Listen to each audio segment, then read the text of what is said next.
The Grand Hall of the Galactic Council was silent. Thousands of alien delegates from across the stars sat in a circle of tall, glowing chairs. Their faces were strange and colorful. Some had feathers, others had scales, some floated without bodies.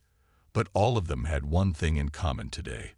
They stared coldly at the human standing in the middle of the hall. The human envoy, Marcus Wren, stood tall despite the metal cuffs around his wrists. His uniform was torn, blood on his face, but his eyes were calm, strong. He looked around at the council members and said, "I came in peace. I followed every law. I respected your customs. Why am I being judged like a criminal?" High Chancellor Vrilok, a tall creature with skin like molten stone, stood. His voice was deep and cruel. "Because humanity is a threat. You hide your weapons. You spread fast. You speak of peace but prepare for war. We see through you." The crowd of aliens nodded. Some whispered. Some smiled. They had been afraid of Earth for years. Now, they had found an excuse. "This is madness," Marcus said, his voice still steady. "You know Earth has never attacked first. We always speak first. Help first." "Enough," Vrilok shouted. "The decision is made. You will be executed for crimes against galactic peace." Gasps filled the room. Even some aliens who hated humans were shocked. Killing an envoy was against every rule of the stars. It had never been done before. It was a line no one dared to cross. Two guards stepped forward. They were huge, armored beasts from the planet Krork. They grabbed Marcus by the arms. But still, Marcus did not beg. He did not scream. He looked straight at the council. "You don't understand what you just started," Marcus said. His voice was low now, cold. "You think Earth is weak. You think we're afraid of you. But you're wrong." The room froze. Even the guards paused. "You want fear?" Marcus asked. His lips curled into a small, sad smile. "Then you will feel Earth's true voice, and it does not speak. It roars." The guards dragged him toward the center circle. A glowing platform rose. The execution device lit up. High Chancellor Vrilok raised his hand. "Let this be a message to your kind. You are not above the council." Marcus looked up one last time. "No, but we are beyond it." A flash of light. Silence. The human envoy was gone. Thousands of light years away on Earth, a large screen inside the United Nations Council room turned black. The message was clear. The envoy was dead. No one spoke for 10 seconds. Then Admiral Reeves stood up, fists shaking. "They killed him. They killed a peaceful envoy." President Clara Sato stood slowly. Her face was pale, but her voice was hard like stone. "Are we sure it's real?" "Yes, Madam President," said the AI Advisor Unit E. "Multiple sources confirm the execution. There is no mistake." Whispers rose in the room. Some leaders cried. Some shouted for war. Clara closed her eyes for a moment, then opened them. Her voice was calm. "Begin Protocol Revenant." Everyone in the room froze. "Madam President," a general said slowly, "that protocol has never been activated, not in 200 years. Clara turned to him. "Then it's time." The room went silent again. Lights turned red. Alarms rang across Earth's military stations. Hidden warships deep under the oceans began to rise. Satellite codes changed. Old servers locked in mountain vaults began to glow with life. From a secret base on Luna, an old signal was sent into deep space. Somewhere in the cold dark between galaxies, a giant cube turned on. It was Earth's lost war eye, codenamed Archon. It had not moved in 2 centuries. But now its red eye blinked once. Message received. Human envoy status. Terminated. Protocol Revenant. Activated. Status. Vengeance. The cube turned. Massive engines lit behind it. It began moving slowly, silently, toward the stars. Back in the Galactic Council Hall, the members were celebrating. High Chancellor Vrilok gave a speech about justice and peace. Many aliens clapped. Some laughed. A few looked nervous. Then suddenly, every light in the council building flickered. The air turned cold. On every screen in the hall, a symbol appeared. A white circle with a black wolf inside. Earth's lost symbol of war. A robotic voice played in every alien language. You executed peace. Now prepare for Earth's answer. And then the signal vanished. Vrilok's smile faded. He had no idea what he had just invited. Deep beneath Earth's oceans, in a base called Abyss 9, alarms flashed red. Walls moved. Floors shifted. Gigantic doors, sealed for over 200 years, opened for the first time. Hidden submarines, shaped like sharks and larger than cities, powered up. Their dark hulls glowed with old markings. EWS, Earth Warship. Inside the control center, Admiral Marcus Reeves stood in front of a large screen. His face was tight with anger. The video of the Envoy's execution played again and again. Each time he saw it, he clenched his jaw harder. We asked for peace, he said quietly. They answered with death. Sir, said a young officer, orders from the president. All Revenant fleets must rise. We're going to DEFCON 0. Above them, the ocean split as the first warship rose like a monster from the deep. Its name, written in bold white letters, EWS Retribution. In orbit, thousands of tiny silver drones swarmed around Earth. They had slept inside satellites for decades. Now they moved with purpose, forming a defense web no alien ship could enter without being seen. But Earth was not only defending. It was preparing for something else. Something big. On the dark side of the moon, a massive vault cracked open. Inside it, rows of war machines stood silently, mechs the size of buildings with glowing red eyes. Each had a number, and each was named after ancient myth. Titan, Behemoth, Leviathan. Earth's War AI, Unit E, spoke softly to the first mech. Time to wake up, Titan. The machine's chest lit up with power. Its massive arms moved slowly. One step forward made the moon itself tremble. Far away, on Mars Colony 1, the soldiers of the Red Guard stood in silence. Their leader, Commander Ilara Thorne, watched the video from the council. Her fist shook.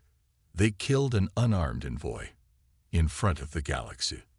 A young Martian-born recruit asked, "Are we going to war?" Ilara turned to him. "No, we're going to end the war they just started."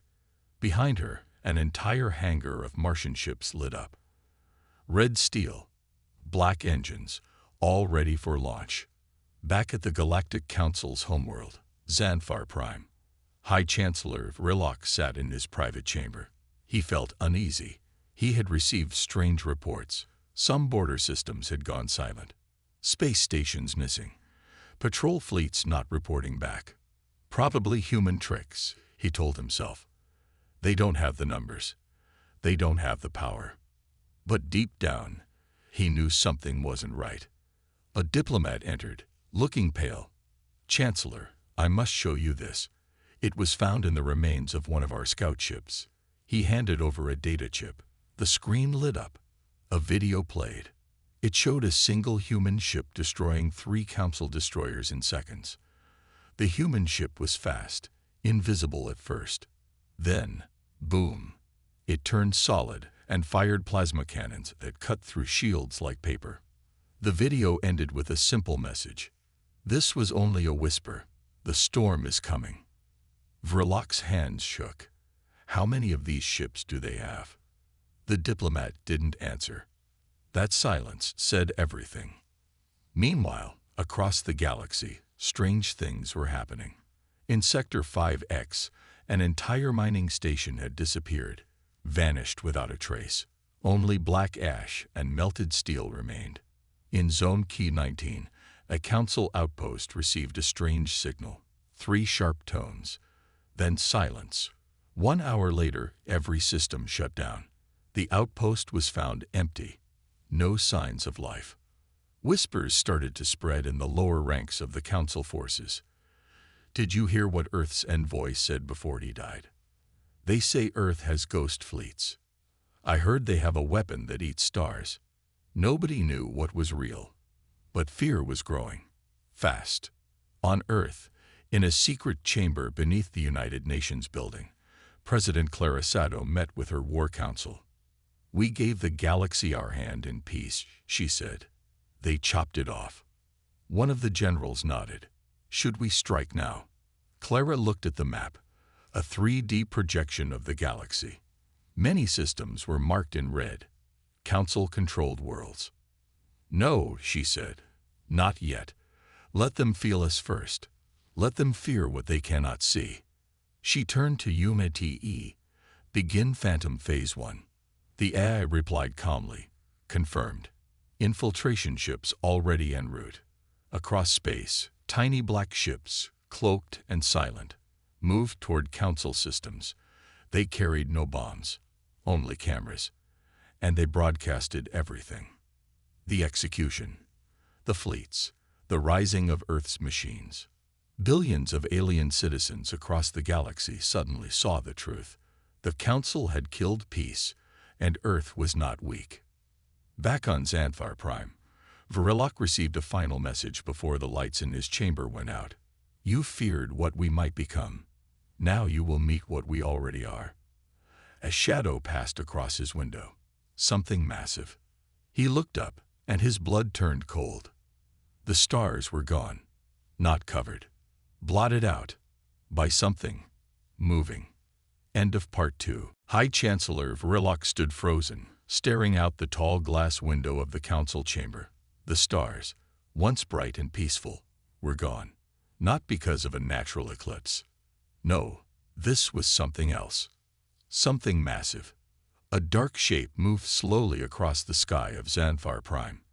It wasn't just one ship. It was hundreds, thousands, warships, silent, cold, and deadly, and every one of them carried the mark of Earth.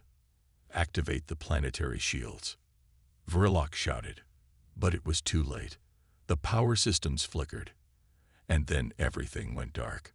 Inside the main council hall, leaders of 50 alien species shouted over each other. Panic filled the room. Screens showed Earth ships surrounding not just Xanthar, but many other council worlds.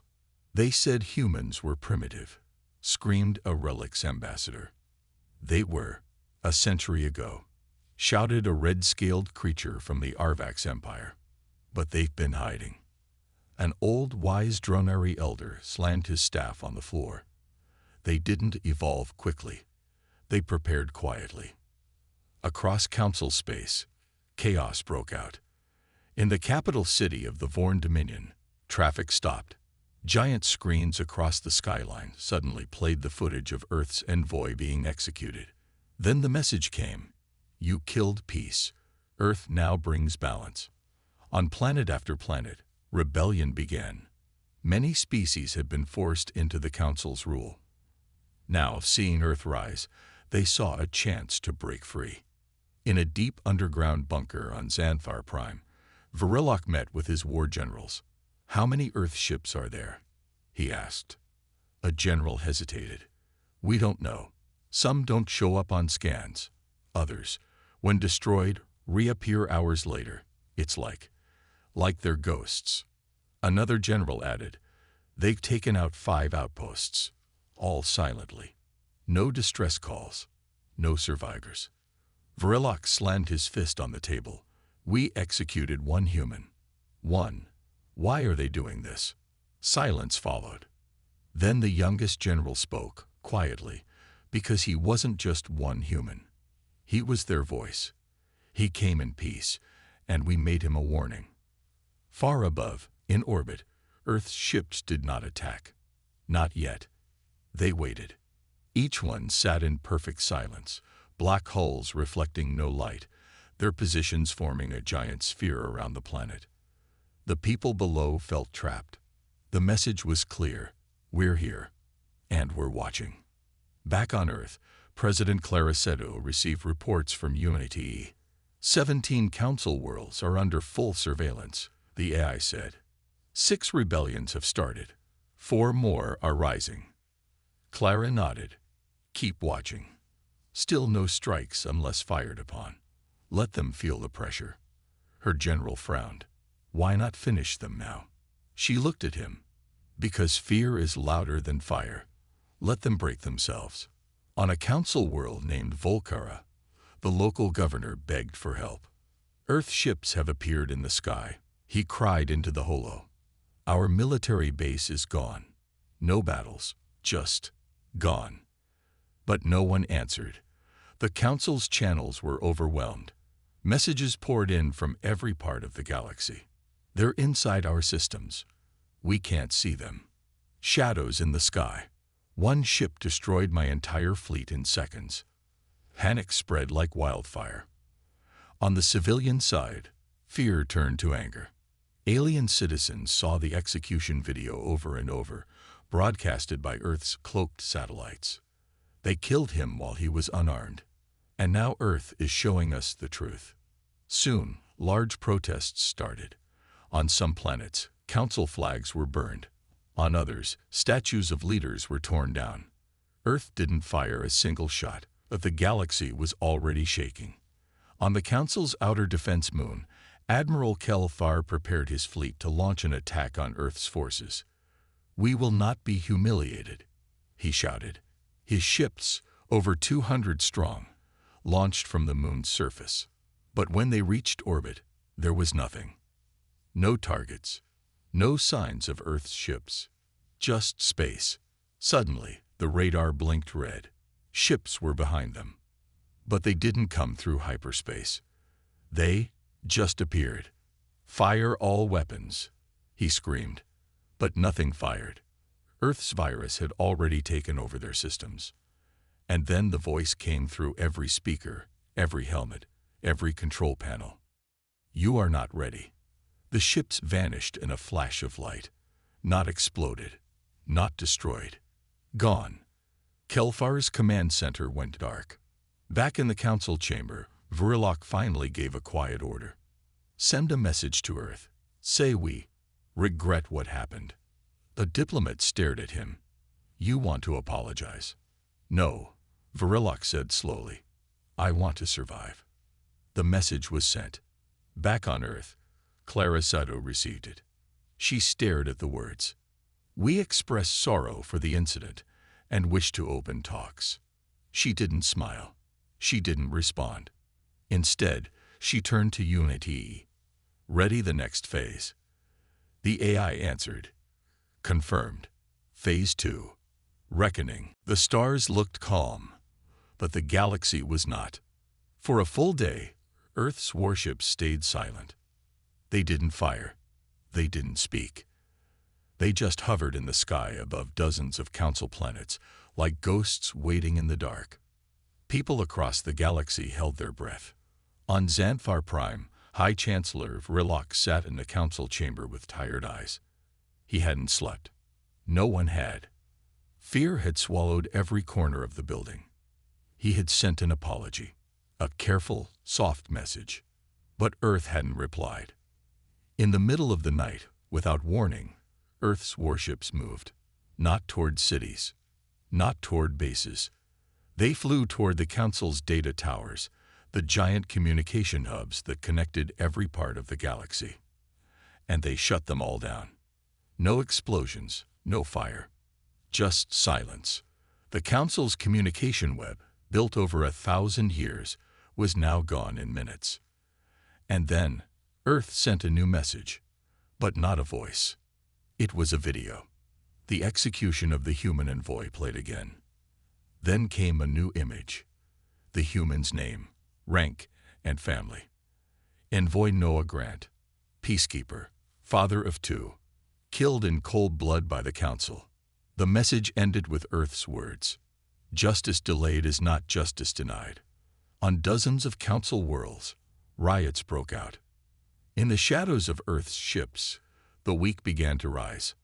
On the mining world of Korthan, workers overthrew their Council overseers and raised Earth's flag in protest. On the cold moon of Saranine, Council guards refused orders, dropped their weapons, and said one sentence: "We will not fight the humans." Back on Earth, President Clara Seto watched it all. General Haskins stood beside her. "Our forces are ready," he said. "Just say the word." Clara shook her head. "Not yet. Let the Council destroy itself." Unity, Earth's AI, added, 17 planets are in rebellion. 4 more on the edge. Council systems are cracking." Clara nodded. "Then it's time. Begin Phase 2. Phase 2 had only one goal: isolation. Earth's fleet moved again, swift and precise. They didn't attack civilians.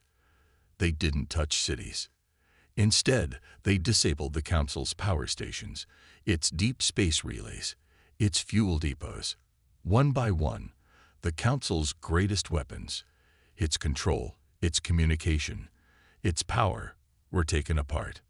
No blood, just silence and cold systems shutting down.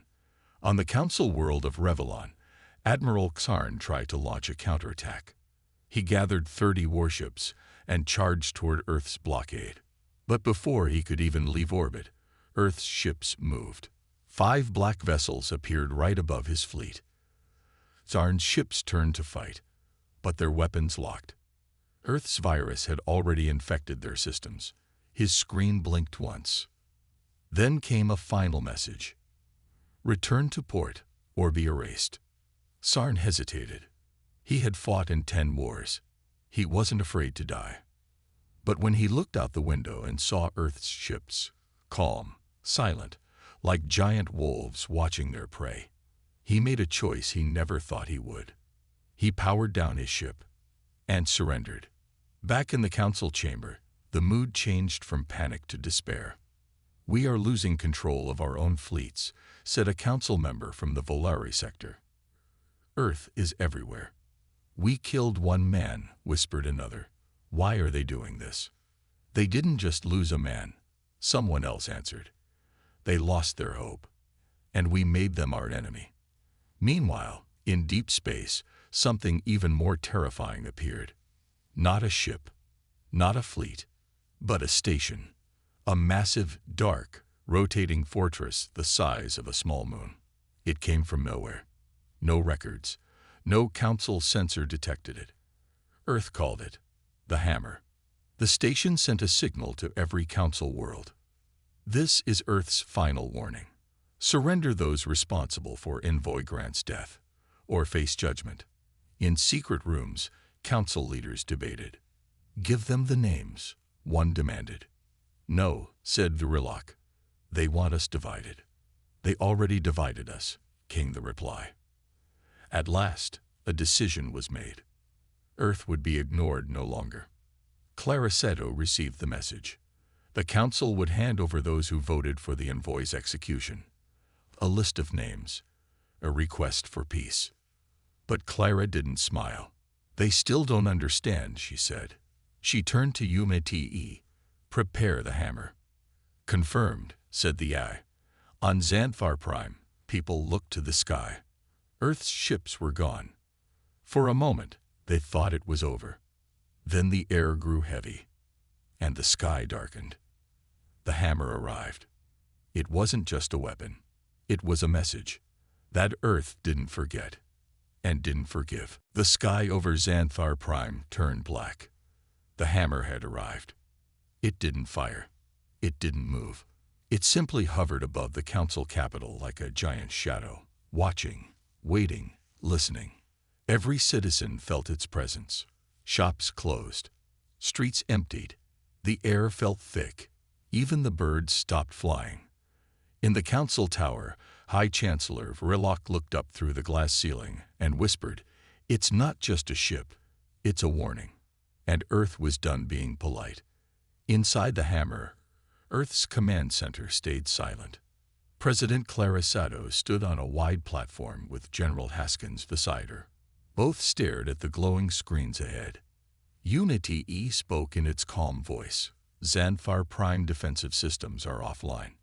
Council fleets in retreat. No resistance detected. Clara's voice was cold. Send the message. A single beam of light shot down from the hammer. It wasn't a weapon. It was a projection. A message played across the skies of every council world, every screen, every channel. The message. The human envoy Noah Grant stood tall, bloodied, bruised, chained. He looked straight into the camera. His voice, though broken, was clear. I came here with peace. I asked for understanding. You gave me death. Then the camera changed. It showed his execution. The moment his body fell, the cold faces of the council. The image burned into the minds of billions. Then a voice, Clara Seto's, spoke over the silence. You killed peace. Now justice comes. On every council world, panic spread. Riots turned into revolts. Old enemies of the council saw this moment as their chance. Systems that had been silent for decades suddenly declared independence under Earth's protection. The galaxy's balance had cracked. In the council's war chamber, leaders screamed at each other. This is Earth's fault, one shouted. No, another argued. This is our fault. We killed their envoy. What did we expect? Then surrender the ones responsible, a third yelled. Before the hammer brings war. But Verilok raised his hand. Too late, he said. Earth does not want names anymore. They want justice, on their terms. Back inside the hammer, Unity reported, rebellion has begun on 41 council worlds. 7 major fleets have refused council orders. Clara nodded. Good, she said. Now send our demand. The hammer sent one more message to the council. It was simple. You have 12 hours. Deliver the people responsible for Envoy Grant's execution, publicly, on your own, or Earth will do it for you. 12 hours passed. The council did nothing. No one was handed over. No one came forward. On the 13th hour, Earth acted, but not with bombs, not with fire. They started Phase 3. Phase 3 was surgical. Earth's ships didn't attack civilians or cities. They landed on exact locations, secret bunkers, military rooms, council palaces, and in each place they took one thing, the ones responsible. Every man and woman who voted to kill Noah Grant was found and taken. Not killed. Taken. Alive. In front of their own guards, who didn't even try to stop it. Because Earth didn't need to fight anymore. It only needed to arrive. Across the galaxy, the message was clear. Earth was not a warmonger. But Earth never forgot. And it never forgave. On Council World Drax 11, Commander Velk, one of the last to vote for the execution, ran. He changed his name, burned his identity. He went into hiding deep in the forests. But Earth found him. A single human drop pod landed outside his cabin. One man stepped out. He said nothing, just held up a small device that projected the face of Noah Grant. Velk fell to his knees. He knew it was over. Back on Earth, the captured leaders stood trial. Not in secret, but in front of every camera across the stars. Clara Seto addressed the galaxy. Justice is not about revenge, she said. It's about showing the galaxy that peace cannot be killed without consequence. The trials were fair. Even the guilty were given defense. But when the verdicts came, the message was clear. Each one was sentenced not to death, but to exile. They were placed on a distant moon, unarmed, alone. To think, Clara said, to regret, and to remember. And then Earth did something unexpected. They left. No occupation, no rule. Earth's fleets returned home. But they left behind one final broadcast. A message burned into the minds of all. We don't want your stars. We don't want your planets. We only want peace. But if you ever raise a hand against us again, we will return.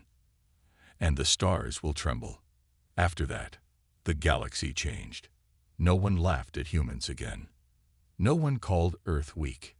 Instead, they looked to the sky and wondered, what else had Earth not shown yet? The great council chamber, once proud and powerful, now felt cold and empty. Only 12 seats were filled. 20 remained silent and dark. The air was thick with shame. No one spoke of the missing counselors. Everyone knew. They were either in exile, captured by Earth, or hiding like scared criminals. And Earth had left. That was the worst part. They didn't stay to take control. They didn't ask for tribute. They didn't conquer. They just left behind silence and fear. Chancellor Verilok sat with his head down. His hands trembled slightly. For the first time in centuries, he was unsure what to do. The council had ruled the stars for generations. Their words were law. Their power was unmatched. But Earth didn't play by their rules. They created their own. News came daily. Council colonies were declaring freedom. Old enemies were rising. Trade routes once guarded by the council were now protected by Earth's allies. Even the council's oldest friends, like the Draveri Union and the Vexlar tribes, refused to send help. "We will not stand with the council against Earth," the Draveri ambassador said. "You started this," Earth only answered. And deep inside the council's military base on Talor 9, Admiral Kiran threw his medals to the floor. He was furious. "This is madness," he shouted at his officers. "One envoy dies, and the entire galaxy falls apart." "No," replied a young commander. "One envoy was murdered. Earth didn't fall apart. We did." Chiron's mouth opened, but he had no answer. Because it was true. The council had collapsed, not from Earth's weapons, but from their own mistake. On the outer rim, small planets once begging for counsel help now proudly flew Earth's flag. Not as slaves, not as conquered worlds, but as partners. Earth sent aid, food, water, medicines, even knowledge, and all they asked in return was one thing: do not raise your hand against the innocent, or Earth will return. In the shadows, some counselors tried to build resistance. Secret meetings were held, messages sent in code. One group called themselves the True Order. Their goal: destroy Earth before it becomes the new ruler. But even their own spies warned them. Earth is watching. And one by one, members of the True Order vanished. Not killed, just gone. Taken in the night by ships that didn't appear on scanners. And the message always left behind was the same: you were warned. Meanwhile, humanity continued to grow. Earth's eye, once quiet and polite, now controlled half the galaxy's data traffic. Without firing a single shot, Earth had gained access to almost every system, and no one could stop it, because UNITE was too advanced, too fast, too silent, and worst of all, it didn't lie. It shared Earth's message with perfect clarity. We are not your rulers, but we are your warning. On Council World Eltron 5, a young alien named Yilik watched the trial recordings again. He had grown up hearing the Council say humans were wild, dangerous, uncivilized. But now, after seeing Earth's response to the Envoy's execution, he wasn't sure. He turned to his father. "Were we wrong about them?" Yilik asked. His father, once a proud soldier, only nodded. "They came in peace," he said quietly, "and we answered with blood." Some citizens of the galaxy began calling Earth something new. They didn't call it a power. They didn't call it a threat. They called it the balance. Because when chaos began, Earth restored order. When peace was broken, Earth delivered justice. Not for power, not for glory, but because it was right. Back in the remains of the council, Chancellor Verilok stared out the window. His advisors wanted him to speak, to rebuild the council's image, to start again. But he knew the truth. The council was broken. Its time was over. Now, a new age had begun, not ruled by fear, but shaped by consequence. In his last meeting, Verilok stood before the council and said only one thing: "We are not the law anymore." The stars now remembered Noah Grant. Then he walked out. He never returned. Back on Earth, in a quiet park, a statue stood. It was simple, peaceful. A man in chains, looking up at the sky. At his feet, a plaque read, "Noah Grant. He came in peace. He left in silence. And his death changed everything." Children played nearby. Birds sang in the trees. People smiled. Because even though Earth had shaken the stars with its fury, it had also saved the soul of the galaxy by showing everyone peace is not weakness, and justice has a name. The galaxy had changed. Once filled with fear and uncertainty, the stars now whispered the name of Earth in awe. From every corner of the universe, humans were no longer seen as weak, uncivilized beings. They were the symbol of something greater, a force of justice that no one could ignore. The hammer hovered above Earth. For the first time in months, it was still. And at the heart of the ship, President Clarisado stood before a quiet room of Earth's leaders. Peace, she began, was never about weakness. It was never about backing down. It's about balance, about justice. She paused, looking out across the room. Her eyes were calm, but filled with the weight of everything Earth had gone through. "We did not want war. We did not seek power," she continued. "But when the Council made their choice to kill our Envoy, they declared their own end, not by our hand, but by their actions." The room was silent. "The galaxy," Clara added, "will not forget what happened. And Earth will be here if anyone dares to forget peace again." Across the galaxy, Earth's influence continued to grow, not through domination, but by offering protection to those who stood with them. The warships, the fleets, they were no longer a symbol of destruction.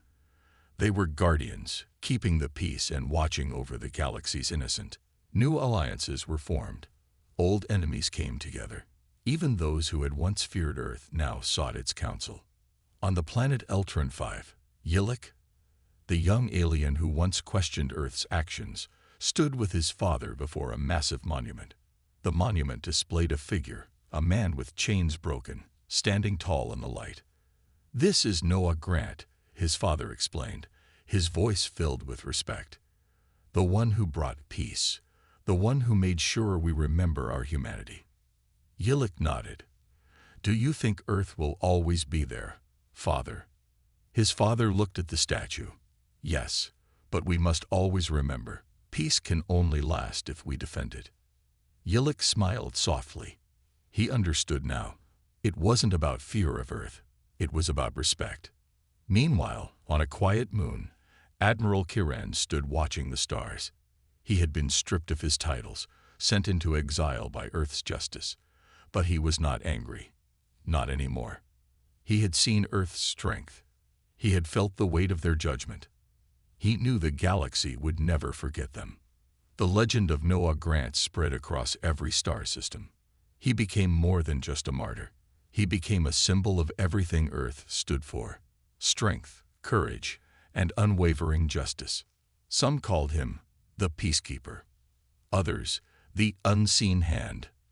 But to those who truly understood, he was simply the one who changed everything. On the newly formed Earth diplomatic fleet, Captain Avery stood at the command desk, looking out at the stars. The ship was quiet, but the weight of the mission was heavy. She spoke to her crew. "We're not here to conquer. We're here to protect." Her crew, once nervous about Earth's new role, now nodded with conviction. They were Earth's guardians, and no one would threaten peace again. Back on Earth, the people continued their lives as they always had. But something had changed. Something deep inside. Children no longer feared the unknown. They dreamed of traveling the stars, of exploring new worlds with courage, not fear. And whenever anyone asked about Earth's past, about the Council and the Envoy, the answer was always the same. We came in peace, and we brought balance. In the heart of the galaxy, the Council's former capital lay in ruins. But it was no longer the symbol of power. It was a reminder of what happens when peace is ignored. Years passed, generations grew, and the galaxy slowly healed. But the story of Earth, the story of its strength and its vengeance, never faded. It was taught in schools. It was passed down as a lesson. And as long as the stars burned above, humanity's message would echo through the galaxy. Peace is not about weakness. Peace is about balance, and balance is maintained by Earth.